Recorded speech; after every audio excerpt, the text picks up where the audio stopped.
این برادرم خیلی سوالی لازمی دادن و گفتن که درباره همین زنها، کیبانوگی زنها در نکاح و در معرکه ها صحبت کنیم که کلین آوردیم که آش و نان را پخته نمیتونه.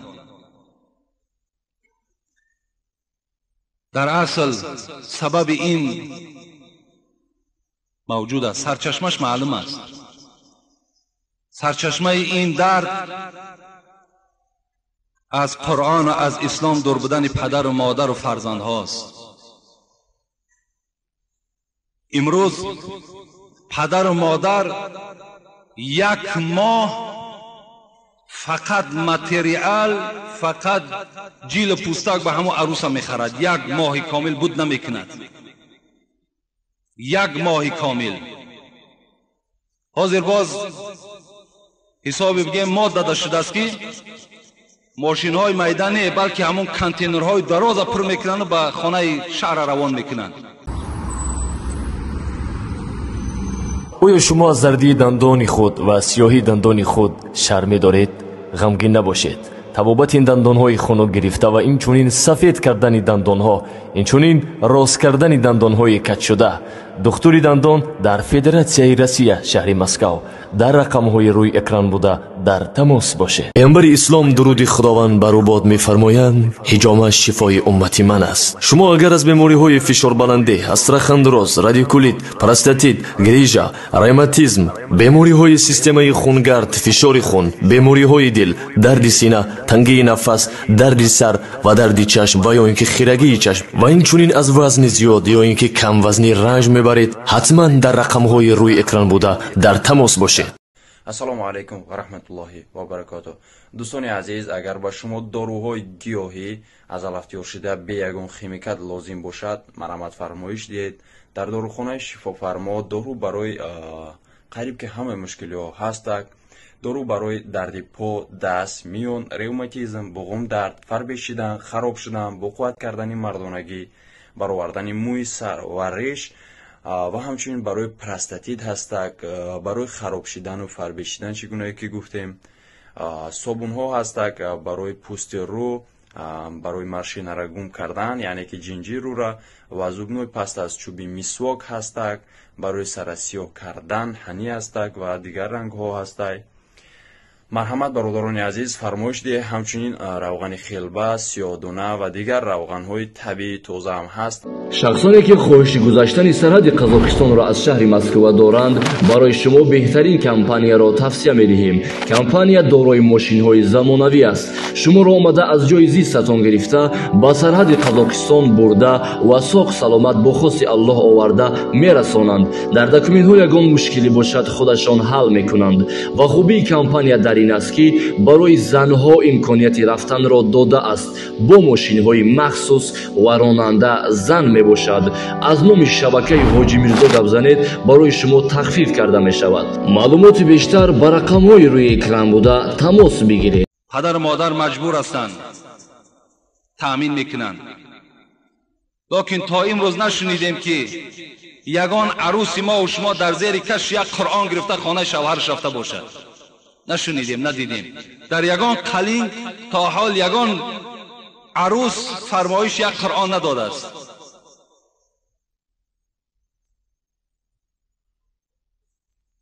یک برادر گفت از پشت یک کسیت یک ارتیست نامش گرفت، از پشت یک کسیت گفت زن مانا طلاق دادیم. میگوید فلان کسیت را در خانه بیار، بعد تمام آواز میماند، بعد جاروب میگیرد خانه میروید. وقتی من قرآن میگذارم قرآن هم میکشد. اینا تعلیمی مثال دخترهای ما و شما، اینا تعلیمی بچه های ما و شما. پس از کجا و کی بانوگی را یاد میگیرد؟ نمیشود که هم پدر و مادر یک ماهی که بازار به بازار میگردد همان دستی دخترش گیرد نزد دیگ نزد تنور برد نشان دهد. امروز جمعیت پیش رفته است، باز پخت و پز شیرینی ها برآمده است. دخترها باید اینا یاد گیرند. البته سبب ویرانی زندگی می شود. حضرت فاطمه دختر پیغمبر خدا بودند، دوست داشته ترین دخترشان بودند. وقتی که با حضرت علی پیغمبر خدا وارد تزویج کردند،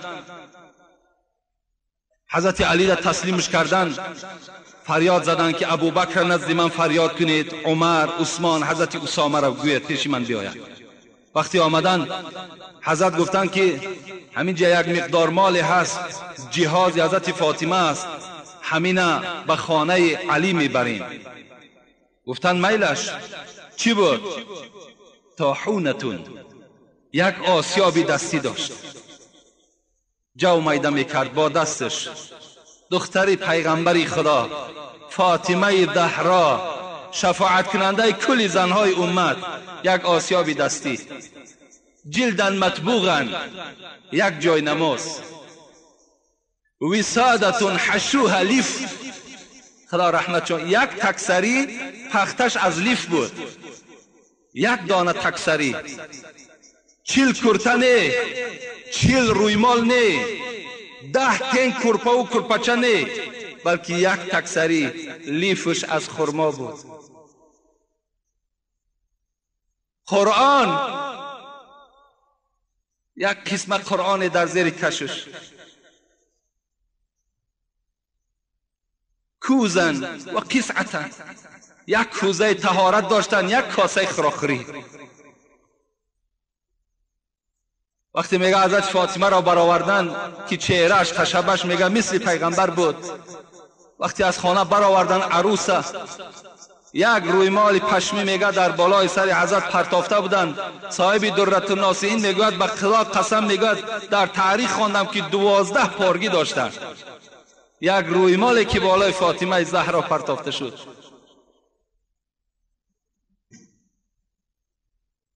وای یک کم از بار نبردند، بلکه یک کم از عقل بردند، یک کم از فراست بردند.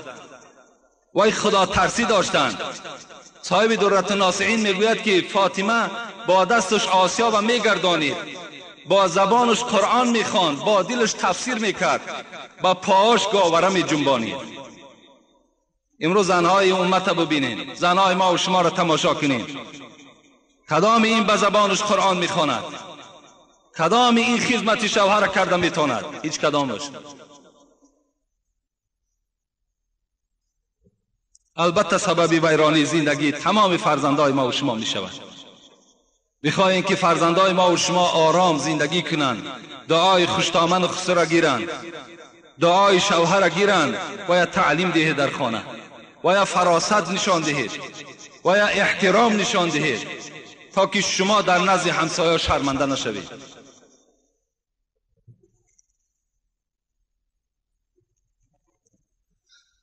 درود و رحمت بر تو داملای شیرین سخن. اولا از شما بخشش و به این سوال جواب دهید. در ما مسلمانان یک خصلت است که اگر کم بیماری سخت شود، در دروازه های خود لطه سرخ میبندند که گویا پی میبندند. و میخواهم داملای عزیز به این سوال من جواب پررد دهید. این چه خصلت دارد؟ ما و شما هر روز سوره فاتحه میخوانیم. الحمد لله رب العالمین الرحمن الرحیم مالک یوم الدین. آیت گوش کنین. ایاک نعبد و ایاک نستعین. ایاک نعبد. مادام این آیت میخوانید، تو در نزد خدای خودت چی وعده داده ایستاده ای؟ ایاک نعبد، خدایا فقط تو را بندگی میکنم. و ایاک نستعین، خدایا در همه حالت فقط از تو یاردم طلب میکنم. از لطه طلب نمیکنم، از مزار طلب نمیکنم، از موره چشمی طلب نمیکنم، از خار و از نل طلب نمیکنم. ایاک نستعین، فقط از تو مدد طلب میکنم. تو سوره فاتحه میخوانی، پس تو دروغ میگویی. اینا از اسلام ما نیستند، اینا از اسلام ما و شما نیستند. چی لطه بستند، چی موره چشمی برای خود مرد یا که کودکش میگیرد، چی در مزارها لطه بستند، چی خارها را در نزد دروازه و دکاناتان کشال کردن شرمندگی است. در دکانهای بازار کلان دور میگردی، در بسیاری دکانها نل زدگی و خار زدگی و برکت ندارد و خار میشد. او دکان خارش که ماندی خار میشه. نل خودش چی قدر داره که بالای دروازش که او قدر میداشت درونی لایه ها را استفادهش میکردن. بس است. اینا یک سفسطه هستند، اینا را شما گناهگار میشین. کدامت اگر استفاده کنید، هر مشکلاتی که به شما میاد، چی بیماری است، چی مصیبت است، فقط از خدا طلب کنید. خدایا خودت حل کننده هستی، خودت به داد من میرسی، خودت فریاد رس هستی، بجز تو من از هیچ کس طلب ندارم. چرا حضرت ابراهیم در حالت مشکل ترین از جبرائیل ملائک مقرب حتی مدد طلب نکردند؟ گفتن آن ذاتی که تو را روان کرد وای مرا دیده ایستاده است، وای میبیند ابراهیم در کدام احوال است، من به تو هیچ احتیاجم ندارم.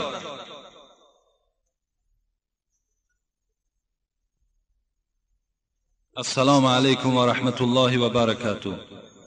اول سلام رحمت به تو ای مرد خدا و عالم بزرگ.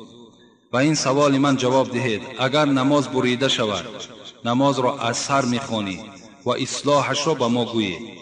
یعنی هر یک نمازی که اگر در بین شما یک سهو میکنین، غلط میکنین، در دل خودتان ناخوب میآید، گفتی همون عباره مختصر الاستناف افضل و از سر بخوانید. هر نمازی که در داخل شما مثال سهو میکنین، غلط میکنین، مثال همین گاه در شما رخ بیاد، بهتر و خوبترش همین است که نماز از سر خوانید. اینش بهتر است که همه شک شبهه از دل شما دور می شود. و در کدام وقت قضایی خوانده می شود؟ میگویند که در مابین عصر و شام خواندن درست نیست. و نمازی که شب نیمی شب میخوانی چی نیت میکنی و این نماز کدام نماز است؟ به ما فهمونید با احترام مخلص شما. نماز قضایی را شما میتونید بین عصر شام خوانید. بین عصر شام فقط خواندن تحیه مسجد، خواندن نمازهای نافله مثل شکر وضو و مثل در حق پدر و مادر و دیگر نمازهایی که هستند، اینها را شما خوانده نمیتونید. نماز قضایی را حکمش واجب است.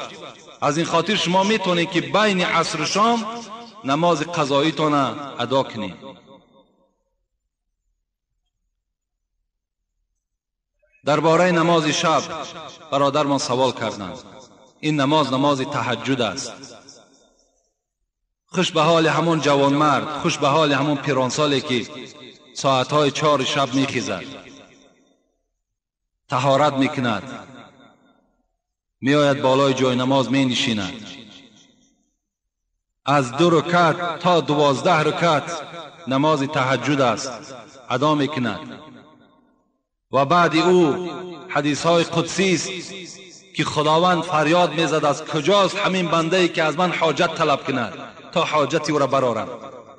کنی همون خیل بنده. صاحب کتاب میگوید که اگر بنده ها محبتی بر خدا داشته باشند، تمثیل یک مثال میزند که بین همین عاشق و معشوق دایم جای خلوت میکوند. اگر شما مثال با خدای خود عاشق باشین، هر آینه خلوتی شب برای خودتان اختیار کنین.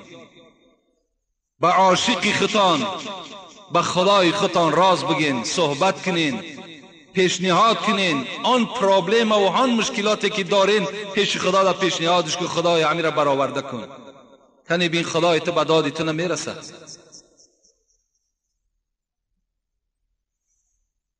هر چیز، هر گنج سعادت که خدا داد به حافظ، حضرت حافظ میگوید هر گنج سعادت که خدا داد به حافظ، از یمن دعای شب و ورد سحری بود. این حضرت حافظی که امروز نامش در دنیا مشهور است، میگوید این از نماز شب و از دعای سحری به این مقصد رسید. یا بنی ایاک و کثرة النوم باللیل فإن کثرة النوم باللیل تدعو الرجل فقیرا یوم القیامة. مادر حضرت سلیمان به سلیمان نصیحت کرده بود است که فرزند من از قسم شب بسیار خواب نکن، زیرا بسیار خواب کردن تو در روز قیامت را یکی از کمبغل ترین های مردم در روز قیامت میگرداند. وقتی اگر تو شبها به خواب بگذرانی، خوب است، بسیار بهترین است که کدام جوانی نباشد، کدام موی سفید نباشد، از قسم شب از ساعت 3 میخوانی، از 4 میخوانی، خیستن نماز خوان، نماز تهجد بخوان، انشاءالله در نزد خدا اجر خیلی زیادی میگیری. اینجا آیات ها و حدیث هاش هم زیاد است که فکر میکنم کفایت میکند. السلام علیکم و رحمت الله و برکاته. من یکی از مخلصان شما هستم و میخواهم با این سوال من جواب دهید. ما دو جوره بودیم، روز بین ما جنجال شد، خیلی وقت گذشت. بعد از جنجال من باز پیش او رفتم و او بر من گفت رو دیگر همراه من گپ نزن، میترسم که من یکی از این دنیا قهری روم، این نمازهای خوانده من چی می شود؟ التماس بابای حاجی و این سوال من جواب دید که عیب از طرف او شده است. من نمازهای 5 وقته را با جماعت می خوانم و در پیش شما آمده امر معروف گوش می کنم. مبادا با این قهری بودنم نمازهای خوانده ام همه باطل شوند. یکی از مخلصان دائمی شما هستم. انشاءالله نمازهای شما باطل نمی شود. وقتی شما از قهری بودن خود اینقدر غمگین باشید، از قهری بودن خودت اینقدر بیقرار باشی، انشاءالله در نزد خدا تا اجر میگیری.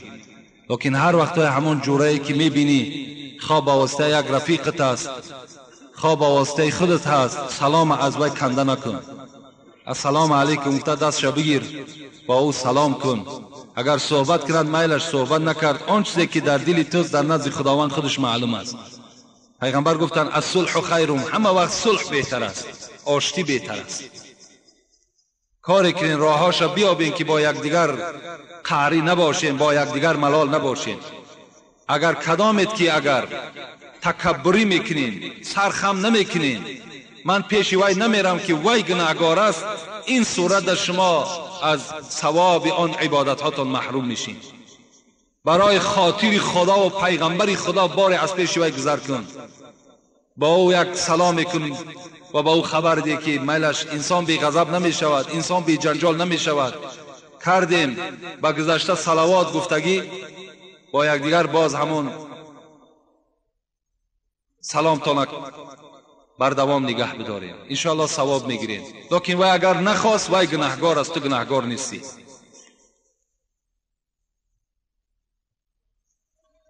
السلام علیکم داملای شیرین سخن، با سوال من جواب گردانید. طبق را لیسیدن آیا ثواب دارد؟ اگر حدیث پیغمبر باشد باز خوب می شود. امروز برادرای ما همه حدیث طلب میکنند، همه آیت طلب میکنند. شکر که امروز دلیل میکوبند.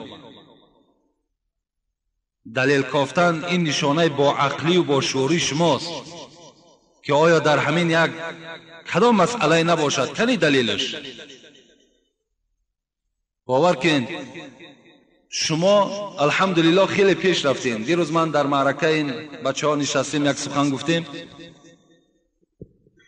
وقتی من ریشتراشی رفتم دیروز، یک گروه بچه هایی که بگیم سین سال شدن به یک سین سال کلان رسیدن، چنان عقیده ندارن، چنان بی سواد هستن که میگوین که اگر نمی زیر کوی نمکی هست، همین اگر بیره کنی آینه جهانمو در زیر نمی است.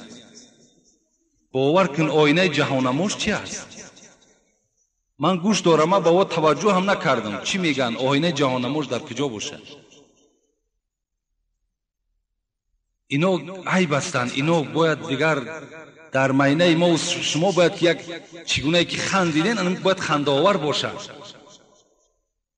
یا گفتن باز اونا گفتن که همین سنگ حضرت امیر جان شرشر بردن، از همو بالای شرشر پرواز کرد اومد با در همین جاش نشست.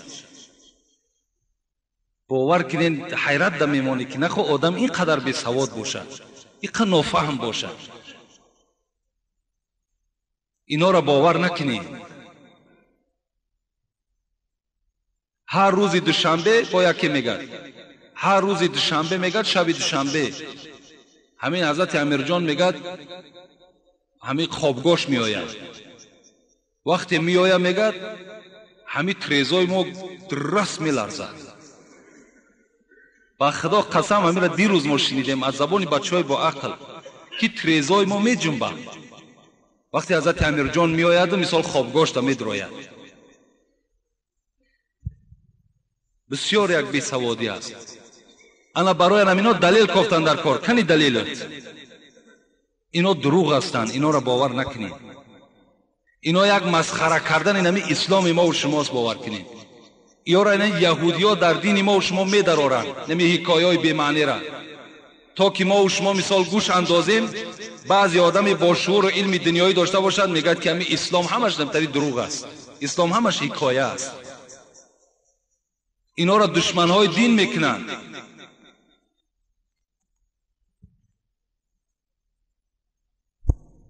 طبق را لیسیدن پیغمبر خدا گفتند که حضرت جابر روایت میکند امر باللعق الاصابع والصفحه وقال انکم لا تدرون فی ایها برکه.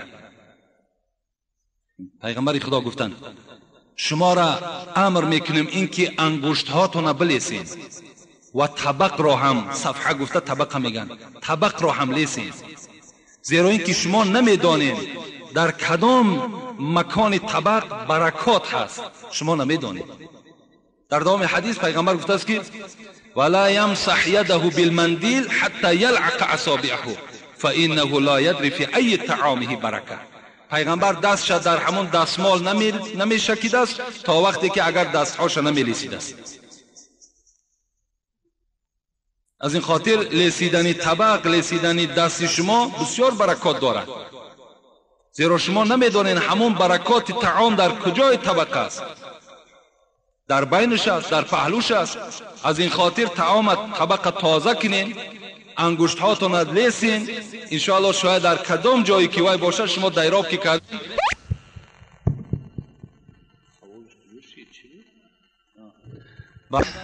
در همین موضوع یک جواب دیگر بر شما میگویم. همه شما آدمای خدا را شکر با عقل هستین، با تمیز هستین، با فراست هستین، لیکن وقتی که در نزد طبق می نشینین هر کدامت پیش از طعام دست هاتون شویید. دست هاتون اگر در همین شرایط ما و شما اگر با صابون شوید با بهترین می شود.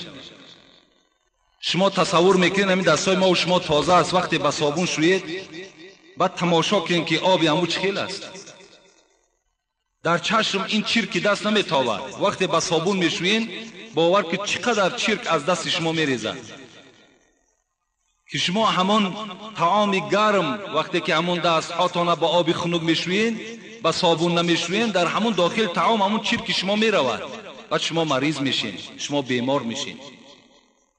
در طبق ها نظر کنید طبق چگونه است، در دسترخوان نظر کنید در دسترخوان چگونه است. امروز ما و شما معرکه داریم که $300 در یک ارتیس میاریم، لیکن در یک دسترخوان کلان یک دستمال میپرتویم. یک دستمال برای 100 نفر دستش میشکد. نمیشود که هم 20 سامانی در هفته هم یک لطه دراز بخیر، برای هر نفر نه، برای 2 نفر اقلا یک لطه جدا کن. او چگونه دست دارد؟ در دستی او چی است؟ دیگر نوابسته ما و شما در همون یک لطه هممون دستمال میشکیم. این از روی آداب هم نیست، از روی طب هم نیست، از روی اسلام هم نیست. در یک خانه دیگر نشستیم طبق آوردن، طبقای همین شیرازدار، کدام زمان یوای شکستگی به دست که وای شیراز گرفته است، در اطراف همون شیراز باور کنید اگر کمتر یک آدمی با تمیزتر باشد با همین نوک یک چوب اگر تازه کنی خیلی چرک در اطراف همون جمع شده است. برای با یک زن حلال پاکیزه تازه کار در کار که باید تازه کنه، خود هم آهنی که در داخل همون طبق از وای خودش زلال آور است، کجا با مثال در اطراف این قدر چرکی که جمع شده است.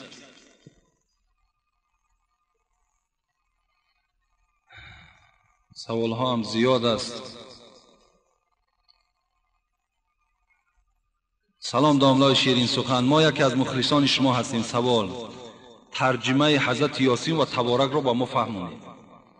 این برادر کسی است که یاسین و تبارک شاید نداند. این از چند آیت عبارت است. برای را ترجمه کردن خیلی ممکن که تا آخر عمر فقط ترجمه کنیم.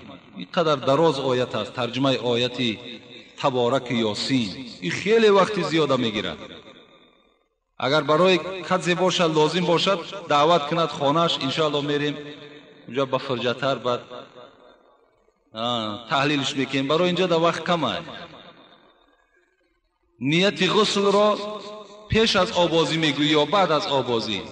نیت غسل اگر چند مجتهدای ما و شما فقهای ما و شما پیش از غسل گفتند در حالت همون لباس بدر کردن همون نیت غسل میخونید، لیکن این شرط نیست.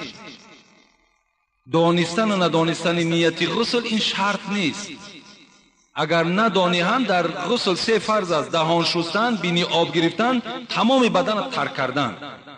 همین 3 فرض به جا بیارین، نیت ندانینم باکی ندارد. شما تازه هستین، شما از جنابت خالی میشین. در وقت نیت کردن سنت اقتدا کردن به قرآن حمید و مجید میگوی یا که قبله از جهت کعبه کدامش بهتر است؟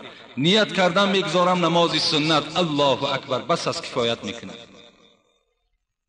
برای نماز سنت شرط نیست که شما چی عدد چه برین چی حتی سنت ذکر کنید.